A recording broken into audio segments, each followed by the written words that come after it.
Hello, नमस्कार। कोविड-19 के इस मुश्किल घड़ी में बच्चों, हम सभी लोग अपने घरों में रहकर कार्य करने के लिए थोड़ा मजबूर हैं। लेकिन मुंबई महानगर पालिका ने आपको घर बैठे ही पढ़ाने या यूँ कहें अध्ययन करने का एक मौका दिया है, जो कि हमारे महानगर पालिका के चैनल द्वारा आपको वीडियो के रूप में लेसन प्रसारित किया जाएगा।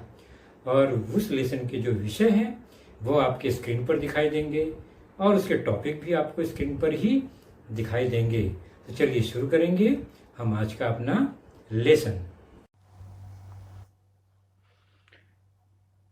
बच्चों, आज की कक्षा आप देख रहे हैं कक्षा 8वीं कक्षा में हमारा आज का जो विषय है वह है सामान्य विज्ञान। और सामान्य विज्ञान में हमारा आज का जो पाठ है वह है आपके पाठ्य पुस्तक से lesson number 11 human body and organ system part 1, अर्थात मानव शरीर और अंग संस्थान भाग पहला। और मैं हूं आपका वर्चुअल मार्गदर्शक अजय कुमार मौर्य, MCGM के वर्चुअल क्लासरूम दादर से। तो सबसे पहले हम क्या जानते हैं उसके बारे में थोड़ी चर्चा कर लेते हैं। तो आप ही ज़रा बताइए कि यह जो मैं बात आपको बता रहा हूँ, यहाँ पर दिखा रहा हूँ, आपके स्क्रीन पर जो दिख रहा है उसका क्या अर्थ निकलता है। मैंने लिखा है वर्ण या अक्षर, फिर शब्द लिखा, फिर वाक्य लिखा, फिर परिच्छेद लिखा और पाठ, उसके बाद पुस्तक। तो ये बात मैंने कोशिका वाले पाठ में यानी इसके पहले वाले पाठ में भी मैंने यह बताई थी कि किसी भी बड़े चीज़ का निर्माण, बड़ी घटना का निर्माण, बड़े घटक का निर्माण छोटे छोटे घटकों से होता है। जैसे कि पुस्तक का निर्माण छोटे अक्षर से, फिर शब्द, फिर वाक्य, परिच्छेद और पाठ, फिर पुस्तक बनती है। ये हम अच्छे से जानते हैं। उसी प्रकार कोई भी सजीव, यहाँ पर हम मनुष्य की बात करेंगे तो भी उसका सबसे छोटा घटक है वह है कोशिका। और ऐसे छोटी छोटी कोशिकाओं से ऊतक, और ऊतक से अंग, अंग से अंग संस्थान, और इस अंग संस्थानों को मिलाकर पूरा शरीर बनता है। ये हमने पिछले लेसन में भी समझा था।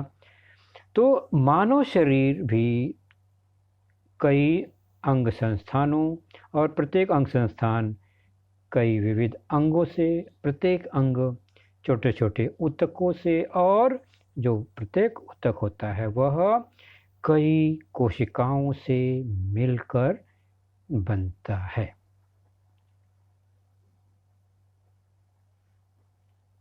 तो अब हम चलते हैं अपने मानव शरीर की ओर, केवल चर्चा करेंगे।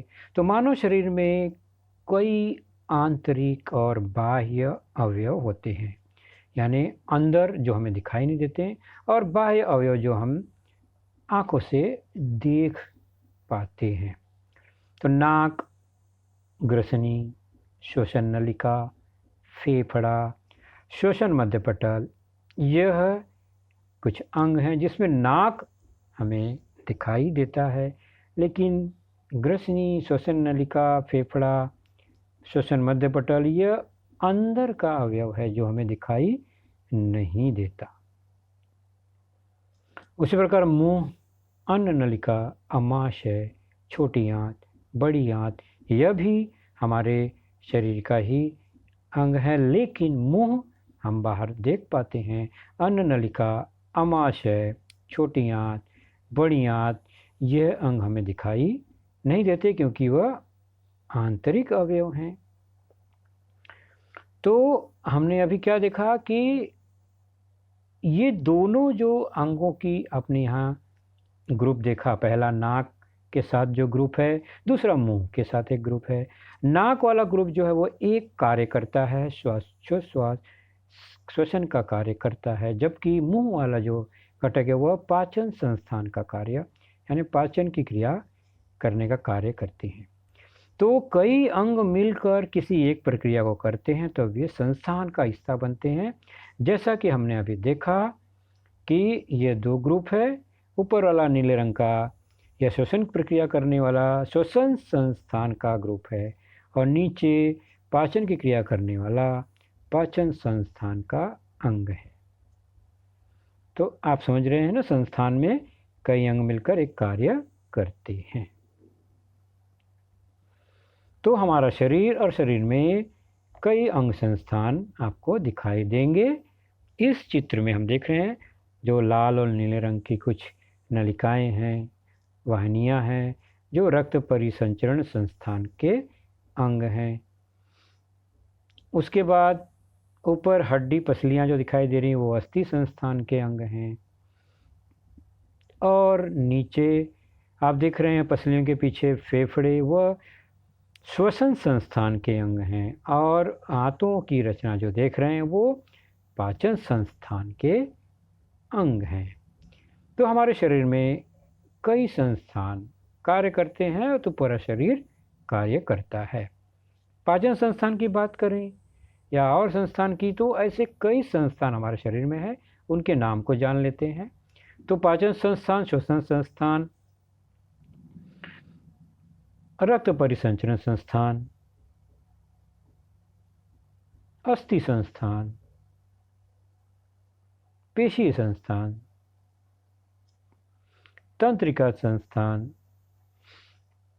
उत्सर्जन संस्थान, प्रजनन संस्थान, ऐसे कई संस्थान हमारे शरीर में हैं जो कि अलग अलग अंगों से मिलकर बने होते हैं, यानी उस संस्थान में कई अंग कार्य करते हैं।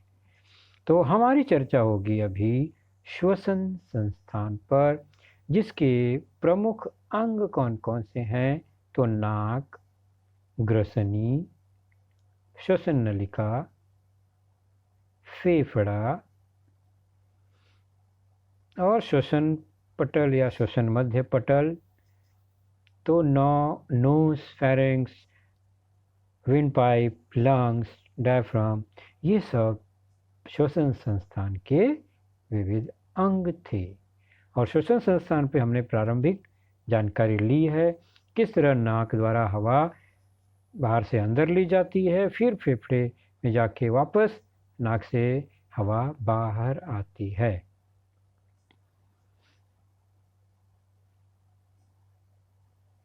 तो इस संस्थान के जो प्रमुख अवयव, श्वसन तंत्र या श्वसन संस्थान, तंत्र और संस्थान एक ही है।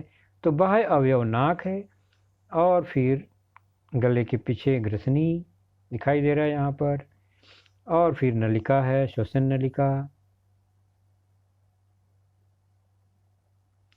और वो श्वसन नलिका जाकर फेफड़े में खुलती है। लेफ्ट और राइट साइड में दो हिस्से हैं फेफड़े के, और फेफड़े को सहारा सपोर्ट करने वाला डायफ्राम, श्वसन मध्य पटल या श्वसन पटल जिसका नाम है। तो हम यह प्रारंभिक चीज जानते हैं श्वसन संस्थान में।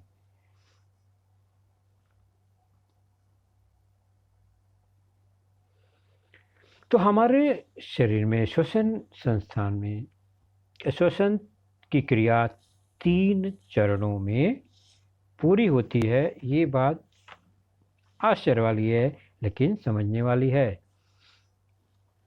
सबसे पहले बाह्य श्वसन, जिसको हमने अभी देखा, एक्सटर्नल रेस्पिरेशन, यानी बाह्य श्वसन मतलब नाक से हवा अंदर ली जाती है और वह फेफड़े तक पहुंचती है, ये बाहरी बाह्य श्वसन होता है। अंतः श्वसन, इंटरनल रेस्पिरेशन, वह क्या है?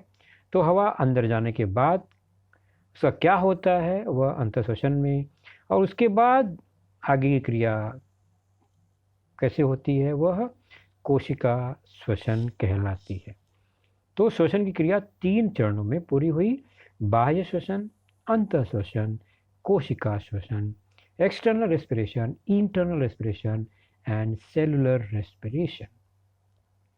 सबसे पहले जानेंगे बाह्य श्वसन क्या है। तो बाह्य श्वसन में दो प्रमुख भाग हैं।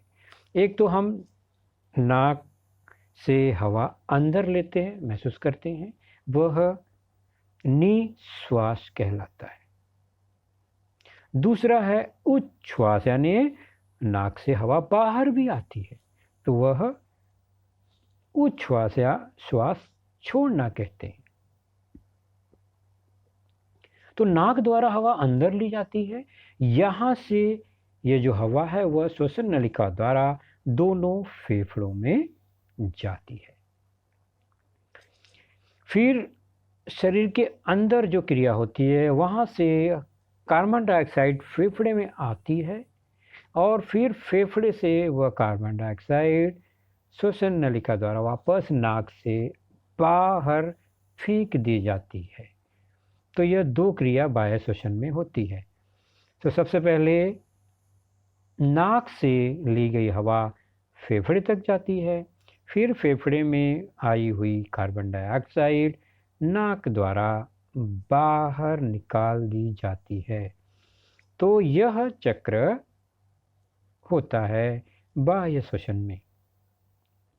हवा नाक से फेफड़े में और फेफड़े से कार्बन डाइऑक्साइड नाक द्वारा बाहर चली जाती है। तो फेफड़ों के माध्यम से होने वाले इन दोनों प्रक्रियाओं को एकत्रित रूप से बहिश्वसन कहते हैं, एक्सटर्नल रेस्पिरेशन। दूसरा है अंतःश्वसन, यानी अब ये जब हवा फेफड़े में पहुंच जाती है तो वहाँ अंतःश्वसन होता है। तो अंतःश्वसन क्या है? शरीर की सभी कोशिकाओं और रक्त में होने वाले गैसों के आदान प्रदान को अंतःश्वसन कहते हैं। तो रक्त से ऑक्सीजन कोशिका में आता है, कोशिकाओं से फिर कार्बन डाइऑक्साइड जो है वो रक्त में आता है, और इस तरह से यह जो क्रिया अंतःश्वसन कहलाती है। तो पहली क्रिया जो थी बाह्य श्वसन में, हवा और कार्बन डाइऑक्साइड का चक्र चल रहा था, और यहाँ पर अंतःश्वसन में ऑक्सीजन और कार्बन डाइऑक्साइड का लेन देन होता है। मतलब यह हुआ कि रक्त से ऑक्सीजन कोशिका में जाती है, और रक्त क्या करता है? शरीर का जो कार्बन डाइऑक्साइड है वह फेफड़ों में पहुंचाता है। तो कार्बन डाइऑक्साइड कहाँ से आता है? कोशिका से, पूरे शरीर से, कोशिकाओं से वह रक्त में आता है। तो यहाँ एक चक्र पूरा होता है। ऑक्सीजन कोशिका तक, फिर कार्बन डाइऑक्साइड रक्त में, और यही कार्बन डाइऑक्साइड रक्त फेफड़े में भेज देता है। फेफड़े से वह नाक द्वारा बाहर निकल जाता है अगले उस संस्थान द्वारा। तो यह हो गया अंतःश्वसन। इसके अंदर और जाएंगे तो तीसरा श्वसन है कोशिका श्वसन। बहुत सूक्ष्म जटिल श्वसन है जो कि हमें पता या महसूस नहीं होता। तो ऑक्सीजन के कारण कोशिका में ग्लूकोज जैसे घुलनशील घटक का मंद ज्वलन होकर एटीपी यानी ऊर्जा का रूपांतरण होता है। उसी समय कार्बन डाइऑक्साइड और जल वाष्पीय जो निरुपयोगी पदार्थ तैयार होते हैं, वह इतनी सारी क्रिया सब कोश की श्वसन कहलाती है। तो ऑक्सीजन से ऊर्जा का बनना, ऊर्जा में कार्बन डाइऑक्साइड निकलना, तो ये एक प्रक्रिया कोशिका श्वसन कहलाती है। तो यह है ग्लूकोज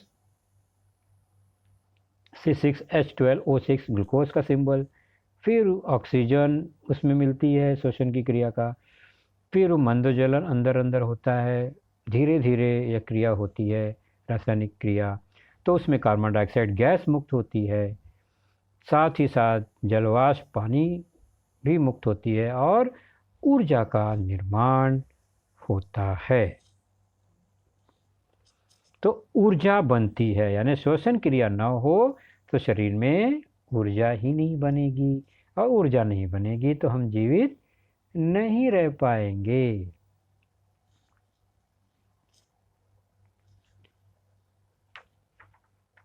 तो हमने देखा श्वसन के 3 प्रमुख प्रकार, अंत, बाह्य अंत और कोशिका। तो यह पुस्तक का ही चित्र है, इसके अंग आप देख लीजिए। यह है नसा छिद्र, श्वसन संस्थान का पहला अंग जो कि बाहर है। तो श्वसन की प्रक्रिया और श्वसन संस्थान की शुरुआत नाक से ही होती है। नाक में स्थित बाल, आप देखते हैं हर नाक में बाल होते हैं, वह और उसमें चिपचिपे कुछ पदार्थ होते हैं, जिसके कारण हवा क्या होती है, छन कर फेफड़े तक पहुंचती है।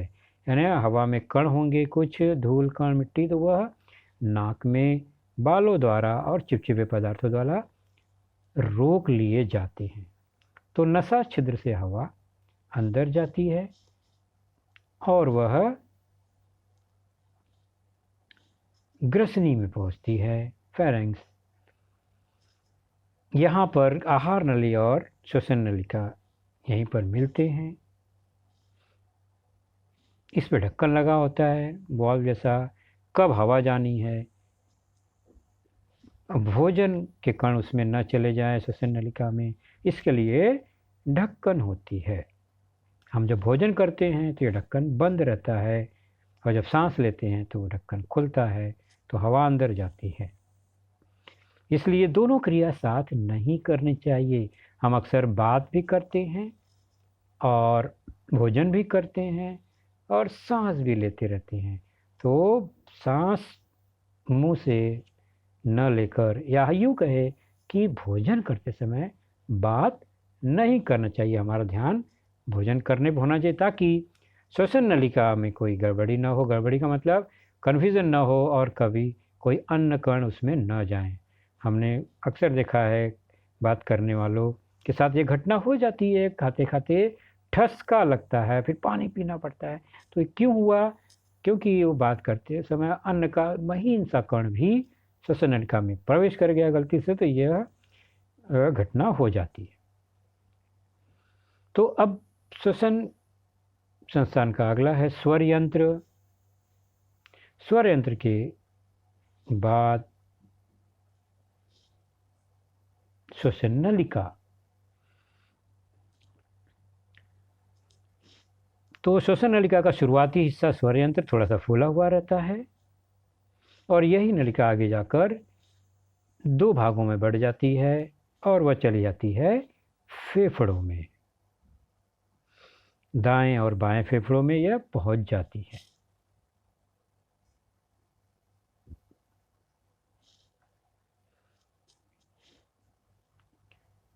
तो श्वसन नलिका कहाँ गई? फेफड़ों तक पहुंच जाती है। उसके बाद फेफड़ों में श्वसनिका होती है, छोटी छोटी नलिकाएं होती हैं।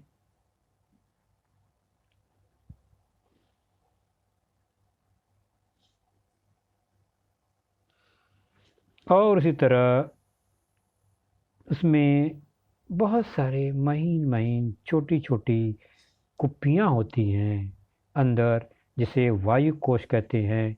तो फेफड़े के अंदर के अंग है महीन बारीक से, और उस पर बारीक बारीक बाल नुमा, धागे नुमा रचनाएं होती हैं, जाल होता है, जिसे केशवाहिनी कहते हैं। तो ये वायु कोश के ऊपर बारीक झिरझिरा आवरण होता है केशवाहिनियों का। इसी आवरण से जो गैसों का आदान प्रदान होता है। सबसे नीचे श्वसन पटल या श्वास पटल होता है, जो कि फेफड़े को सपोर्ट करता है।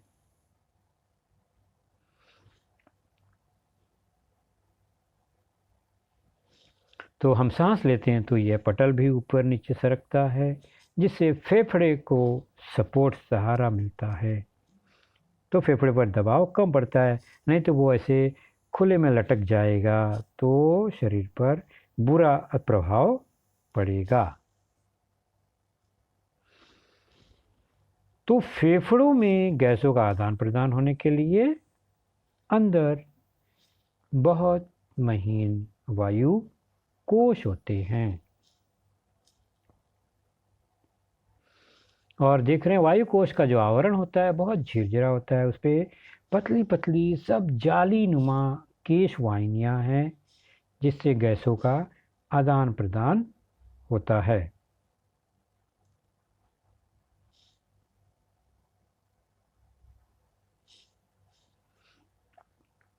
गोल गोल ये कोश दिखाई दे रहे हैं, उसमें से केश वाहिनियाँ हैं, तो गैसों का आदान प्रदान करने में बहुत यह सहायक होती हैं।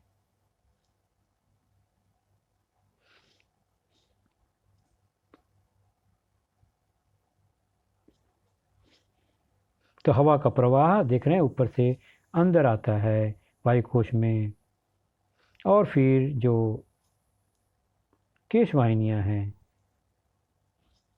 उनमें जो रक्त कण हैं उनमें गैसों का आदान प्रदान होता है। इस तरह से यह है हमारा फेफड़ा। फेफड़े के अंदर वायु कोश,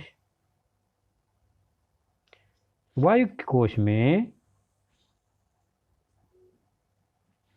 देख रहे हैं गैसों का आदान प्रदान होता है। कार्बन डाइऑक्साइड बाहर आती है, ऑक्सीजन अंदर चली जाती है।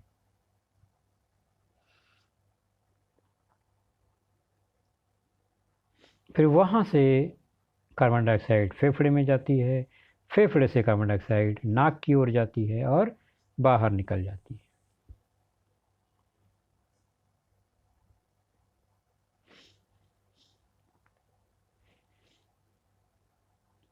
तो ये श्वसन नलिका और वायु कोश।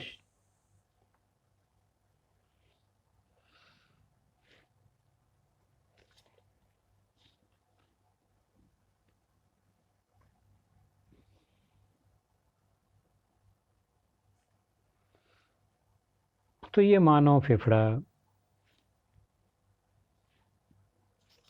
और उसके अंदर स्थित ये कोश, कोश में केश वाहिनियाँ।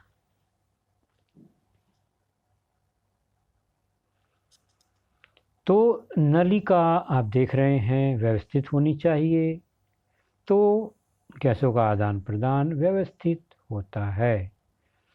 कोई गड़बड़ी आने पर नलिका में सिकुड़ने पर क्या होगा, गैस का पाइप जाम होने के खतरे होते हैं, यानी दम लगता है, सांस अंदर नहीं जाती है तो हम कहते हैं हमें दम लग रहा है। अस्थमा दमे का असर होता है। और यह अगर परमानेंट इस तरह से सिकुड़ जाए तो जगह कम हो गई तो पर्याप्त मात्रा में ऑक्सीजन की पूर्ति नहीं होती, तो दम घुटने से मौत भी हो सकती है।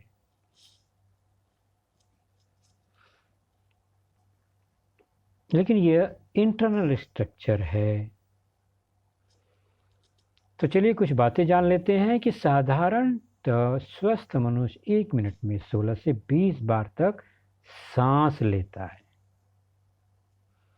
भिन्न भिन्न आयु में सांस संख्या कम अधिक हो सकती है।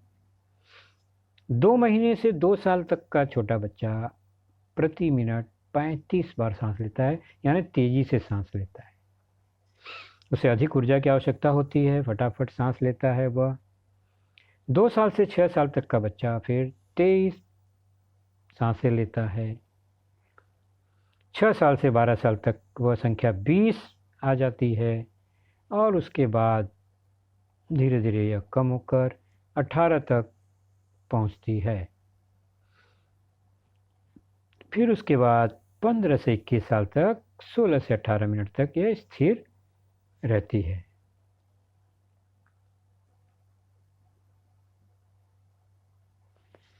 तो अभी हमने देखा श्वसन संस्थान में किस तरह बाह्य और अंत और कोशिका श्वसन द्वारा हवा की ऑक्सीजन हमारे शरीर के अंदर प्रवेश करती है और फिर वह रक्त में जाती है। आगे रक्त जो है हमारे शरीर में दौड़ता है और उसे दौड़ाने का कार्य रक्त परिसंचरण संस्थान करती है। तो यहाँ एक संस्थान का काम खत्म, श्वसन का काम खत्म, रक्त परिसंचरण संस्थान काम अपना चालू रखती है। इसके प्रमुख अंग हैं हृदय, हार्ट, रक्तवाहिनियाँ, ब्लड वेसल्स, केशवाहिनियाँ, कैपिलरीज। तो ये 3 प्रमुख हिस्से हैं रक्त परिसंचरण संस्थान के।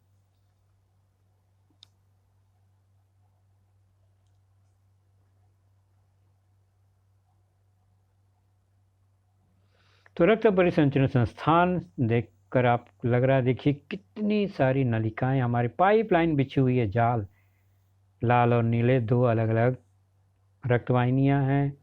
पूरे शरीर में इन्हीं के द्वारा रक्त का प्रवाह होता रहता है।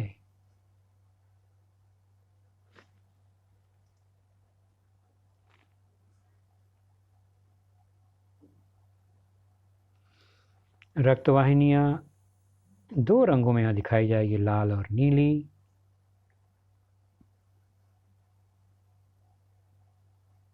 दोनों अलग अलग रक्तवाहिनियां हैं, रक्त दोनों में ही होता है। एक का नाम धमनी और दूसरे का शिरा। धमनी और शिरा, ये 2 प्रमुख रक्तवाहिनियां हमारे शरीर में होती हैं। धमनियां क्या करती हैं? हृदय से जो रक्त निकलता है वह पूरे शरीर में यहाँ वहाँ तक ले जाती हैं।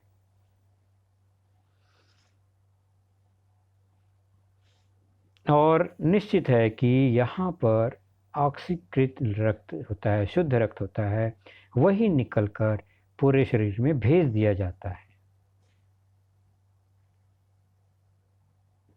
और ये हमारे शरीर में अंदर की ओर होती है, हमारी चमड़ी के पास नहीं, थोड़ी सी अंदर की ओर होती है। दूसरी है शिराएं। तो ये हृदय से रक्त जो बाहर निकलती है, मतलब भेजी जाती है, वो रक्त धमनियों द्वारा पूरे शरीर तक पहुंचाई जाती हैं।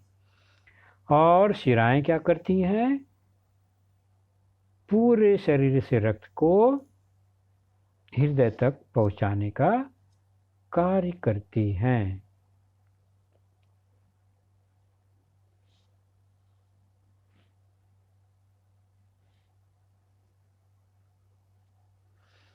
तो इस तरह से धमनी और शिराएं रक्त को हृदय तक, हृदय से शरीर तक ले आती हैं। परिवहन है, ट्रांसपोर्ट लाइन है, रक्तों का परिवहन है यह। तो उसका पंपिंग स्टेशन यानी भेजने, प्रेशर, दबाव डालने का कार्य करता है यह हृदय है, जो कि सामान्य तौर पर 4 भागों में इसे बांटा जा सकता है। खड़े काटेंगे इसको, खड़े टुकड़े करें, खड़े विभाग करें तो 2 विभाग लेफ्ट और राइट हो जाता है। हमारे लिए यहाँ से ये लेफ्ट और राइट उल्टा दिख रहा है, लेकिन स्वयं के हृदय की जब बात करेंगे तो वह लेफ्ट और राइट इस तरह से है। ये हम दूसरे को देखेंगे तो यहाँ लेफ्ट वाला राइट में दिख रहा है, राइट वाला लेफ्ट में दिख रहा है, तो ऐसा नहीं है ये। हम अपने स्वयं के हृदय की बात करें, अपने हृदय को देखें तो इस तरह से लेफ्ट और राइट हिस्सा बनेगा। और हर लेफ्ट और राइट 2 ऊपर और निचले हिस्से में बढ़ जाता है, यानी यह कुल मिलाकर 4 भागों में बटेगा। ऊपर का हिस्सा अलिंद और नीचे का हिस्सा निलय कहलाता है। लेफ्ट और राइट अलिंद और निलय। इसका मतलब ये हुआ, ये जो 4 हिस्से बने, 1 2 3 और 4,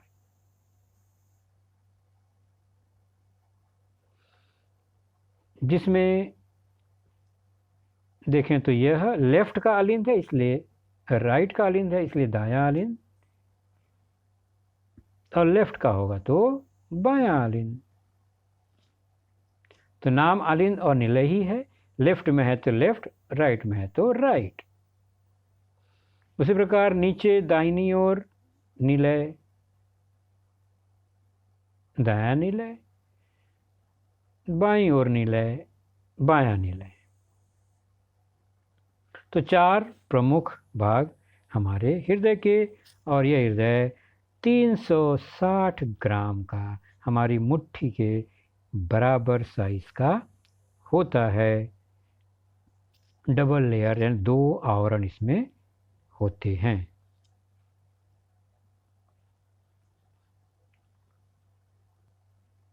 विविध अंग हैं ये हृदय के। तो सभी अंगों के बारे में हमें बहुत ज़्यादा चर्चा नहीं करनी है। हमने देखा यह राइट साइड का दायां अलिंद, लेफ्ट में बायां अलिंद, उसी प्रकार राइट में दायां निलय और लेफ्ट में बायां निलय।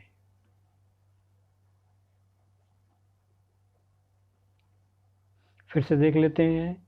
और निश्चित है कि हृदय से जो रक्तवाहिनियां हैं, धमनी और शिराएं जुड़ी होती हैं।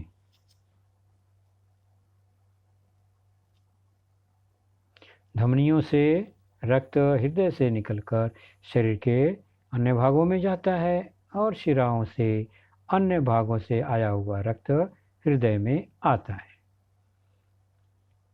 तो इस तरह की अलग अलग रक्तवाहिनियां यहाँ पर दिखाई दे रही हैं, धमनी और शिरा।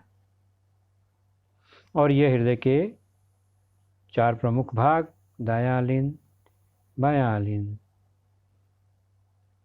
दायां निलय और बायां निलय, यानी कपाट के बॉल के ऊपर और नीचे।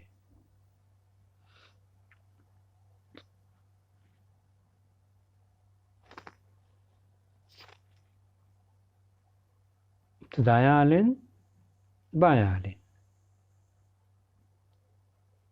दायां निलय, बायां निलय, ये हृदय के प्रमुख 4 भाग। तो पूरे शरीर में इस तरह से रक्तवाहिनियों का जाल बिछा होता है।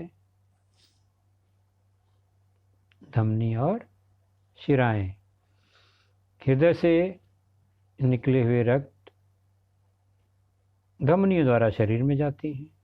आप ध्यान से देखो तो धमनियों के अंदर पाइपलाइन और शिराओं की पाइप में अंतर है, यानी यहाँ वॉल्व दिख रहा है शिराओं में। ये धमनी और शिराएं छोटी छोटी सूक्ष्म रक्तवाहिनियों से जुड़ते ही हैं।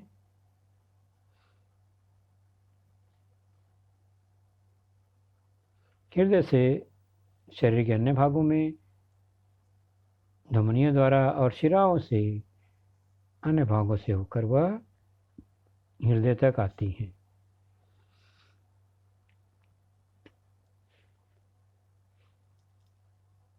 और यह कपाट देख रहे हैं शिराओं में है, धमनी में नहीं है। सबसे पहले बच्चों की कपाट कहाँ है? शिरा में। शिराएं क्या करती हैं? शरीर के अन्य भागों से रक्त को हृदय की ओर लाती है। अगर हम खड़े हैं तो नीचे से ऊपर की ओर रक्त कैसे आएगा?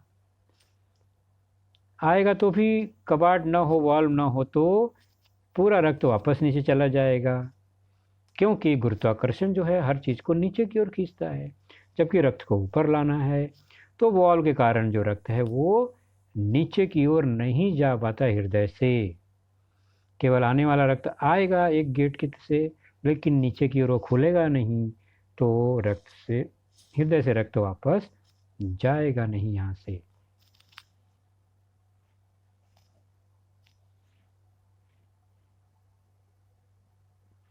तो इस तरह से केशवाहिनियाँ दोनों रक्तवाहिनियों के बीच इस तरह से संपर्क रहता है।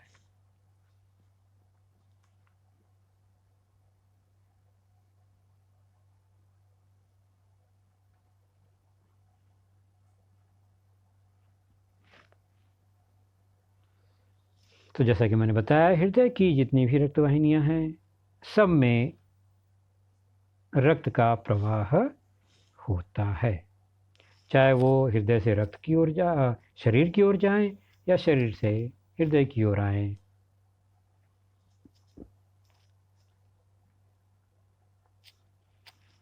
तो सामान्यतः रक्त का प्रवाह इस तरह से निरंतर चालू रहता है।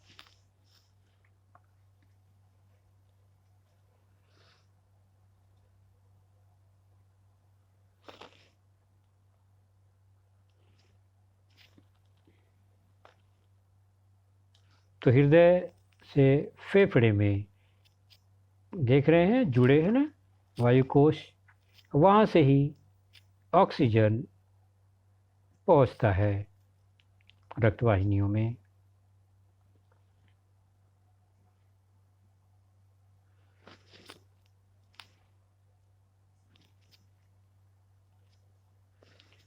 तो ये रही छोटी सी संस्थान के बारे में चर्चा हमें छोटी क्यों की, क्योंकि ये बहुत बड़ा फील्ड है, लेकिन सब बारीकियों को जानना अभी संभव नहीं होगा।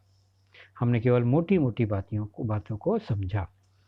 तो अब चलते हैं इन सभी संस्थानों में जो प्रमुख हिस्सा है हमारे शरीर का रक्त, वो कैसे, उसके बारे में थोड़ी सी जानकारी लेते हैं। और निरंतर रूप से रक्त हमारे शरीर में प्रवाहित होता रहता है। और ये रक्त कैसे प्रभावित होता है, किसके द्वारा? रक्त वाहिनियों द्वारा। हमने इस पर चर्चा की।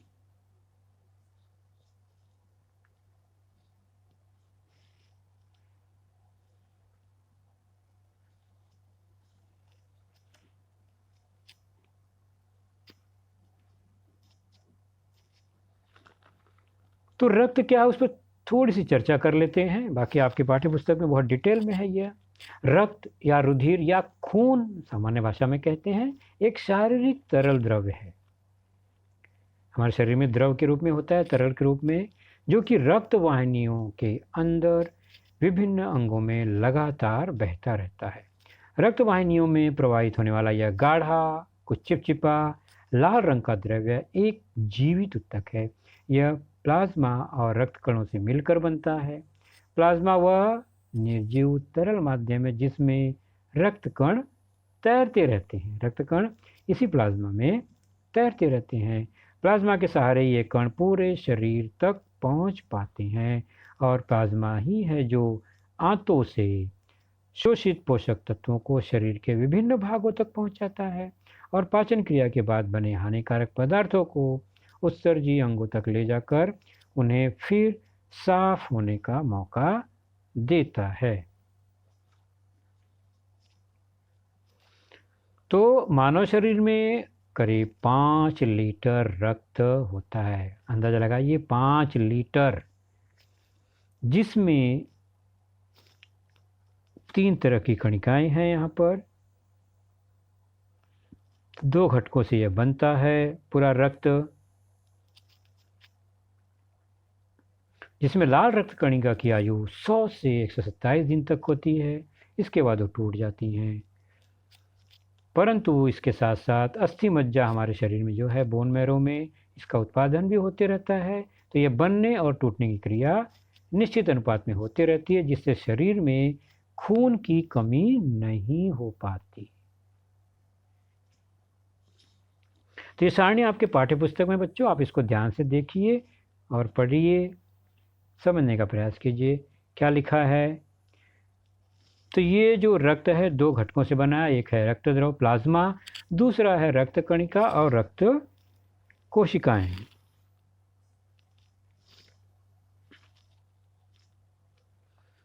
तो रक्त द्रव जो है वो हल्के पीले रंग का पारदर्शक क्षारीय गुणधर्म वाला द्रव है, इसमें करीब 90 से 92% पानी, 6 से 8% प्रोटीन और 1 से 2% अकार्बनिक घटक होते हैं। जबकि लाल रक्त कणिका आरबीसी जिसे कहते हैं वह आकार में छोटी वृत्ताकार केंद्रक विहीन कोशिकाएं हैं। इन कोशिकाओं में स्थित हीमोग्लोबिन एक ऐसा घटक है जिसके कारण रक्त जो है लाल दिखाई देता है और हीमोग्लोबिन के कारण ही ऑक्सीजन रक्त में घुल जाता है और हर प्रति घन मिलीलीटर में रक्त में 50 से 60 लाख आरबीसी यानी लाल रक्त कणिकाएं होती हैं। और जैसा कि बताया, इस रक्त कणिकाओं का जो निर्माण है वो बोन मैरो अस्थि मज्जा में होता है और वे 100 से 127 दिन तक जीवित रहते हैं।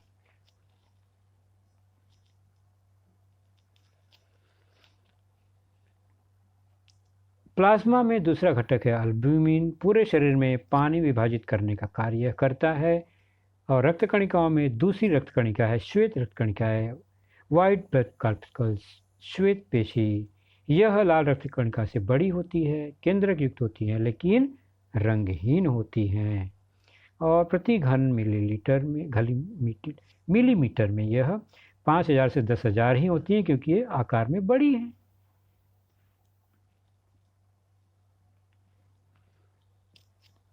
तो इस तरह से ये सब रक्त की जानकारी आपको पेज नंबर 79 पर आपके पाठ्यपुस्तक में मिल जाएगी।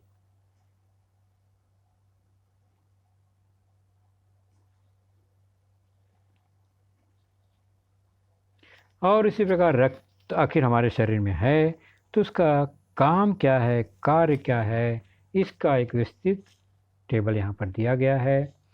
पहला है गैसों का परिवहन, यानी फेफड़े से ऑक्सीजन रक्त द्वारा शरीर के सभी भागों की कोशिकाओं तक प्रवाहित किया जाता है। उसी प्रकार ऊतकों से फेफड़ों में कार्बन डाइऑक्साइड लाया जाता है। पोषक तत्वों का परिवहन, यानी परिवहन का कार्य ही करता है हमारा रक्त। वर्ज्य पदार्थों का परिवहन भी रक्त ही करता है। शरीर का रक्षण जो है सूक्ष्म जीवों से, हानिकारक कणों से, यही रक्त हमारी रक्षा भी करता है।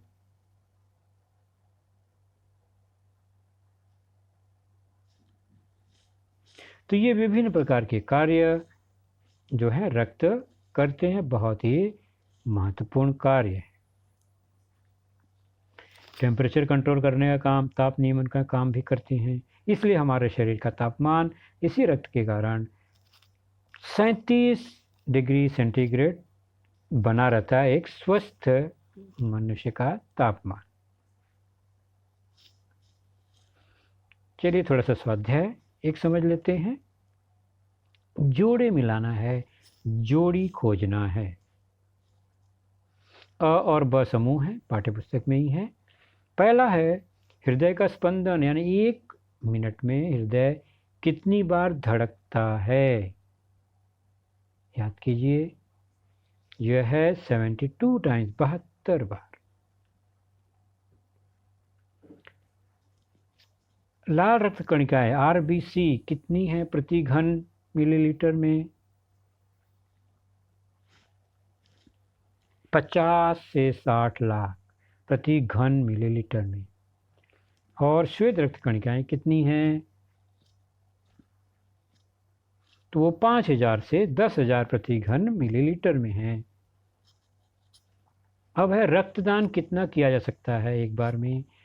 तो 350 मिलीलीटर अधिकतम रक्तदान किया सकता है, क्योंकि इतना रक्त 360 मिलीलीटर रक्त तो शरीर हमारा 1 घंटे में बना लेता है, इसलिए इतना हम आसानी से दान कर सकते हैं। स्वस्थ मनुष्य की बात हो रही है और 18 वर्ष से अधिक व्यक्तियों के लिए है ये। उसके बाद है निरोगी व्यक्ति के शरीर का तापमान रक्त के कारण होता है, यह 37 डिग्री सेंटीग्रेड होता है। और ऑक्सीजन युक्त पीएच, रक्त का पीएच मान अम्लीय और क्षारीय मान का यह पैमाना है पीएच मीटर, और वह होता है 7.4।